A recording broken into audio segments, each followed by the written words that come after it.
ఈ POCSO act అనమాట. Okay. సింపుల్గా చెప్పాలంటే ఫర్ ఎగ్జాంపుల్ ఒక వ్యక్తి ఫస్ట్ ఏంటంటే బయటికి వస్తే కనుక అంటే ఇన్సిడెంట్ జరిగిన తర్వాత ఓకే.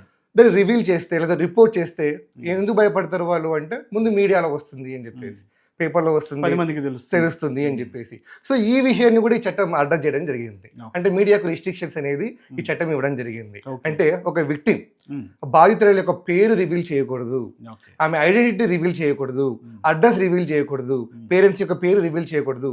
ఏ ఏ డీటెయిల్స్ అయితే రివీల్ చేస్తే ఆమె ఐడెంటిటీ రివీల్ అవుతుందో అవన్నీ కూడా డిస్క్లోజ్ చేయాలి, రివీల్ చేయకూడదు అనేది ఈ చట్టం చెప్తుంది.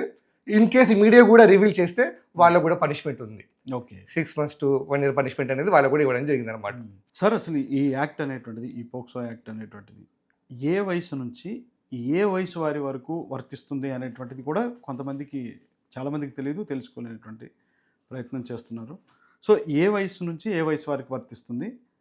వీరు ఒకవేళ ఎవరైనా కానీ ఆ విధమైనటువంటి ఇబ్బందికి చిన్నారులు గురైనప్పుడు, ఆ మైనారిటీ తీరినటువంటి వారు లేకపోతే ఎవరైనా కానీ చిన్నారులు గురైనప్పుడు ఇది నిరూపించాలి, ఖచ్చితంగా నిరూపించి తీరాలి. మరి నిరూపించకపోతే కేసు నిలబడదా? కొంతమంది ఏంటంటే సాక్ష్యాలు తారుమారు చేసేటువంటి వాళ్ళు ఉంటారు. మరికొంతమంది ఏమో ఆ సాక్ష్యం చూపించలేనటువంటి పరిస్థితి